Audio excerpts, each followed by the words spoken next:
என்னென்ன வந்திருக்குன்னு பாத்துடலாமா? இப்போ நம்ம ஒரு அழகான ஆப்பிள் சட்னி பார்க்க போறோம். இது ஆப்பிள் சுடுறதுக்கு மட்டும் கிடையாது, ஃபிஷ் ஃப்ரை பண்றதுக்கு கூட யூஸ் பண்ணிக்கலாம். அப்புறம் கூட்டு, பொரியல் எல்லாமே பண்ணிக்கலாம். இது பாத்தீங்கன்னா கல் சட்டி மாடல்ல உள்ள குடுவை சட்டி. இது பாத்தீங்கன்னா உள்ளே ரொம்ப குட்டி சைஸ், பார்க்கவே அவ்வளோ கியூட்டா இருக்கு. இந்த சட்டில நம்ம கிட்ட 3 சைஸஸ் அவைலபிளா உண்டு.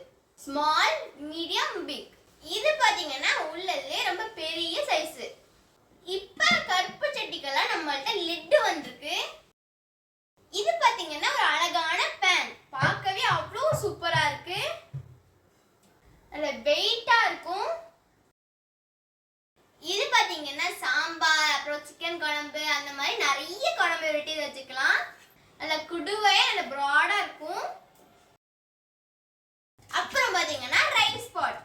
இதுலயும் நம்மள்ட்ட 3 sizes available. Small, medium, big. இது பாத்தீங்கன்னா நம்ம கிட்ட அதிகமா போகக்கூடிய மீன் சட்டி. அதுலயே இண்டக்ஷன்ல வைக்கணும்னு சொல்லிட்டு நல்ல ஃபிளாட்டா பண்ணிருக்கோம். இது பாத்தீங்கன்னா இண்டக்ஷன் ஃபிளாட் மாடல். இண்டக்ஷன் ஸ்டவ்ல வச்சீங்கன்னா அதை அக்செப்ட் பண்ணிக்கும். இதுக்கும் பாத்தீங்கன்னா நல்ல அழகான பெரிய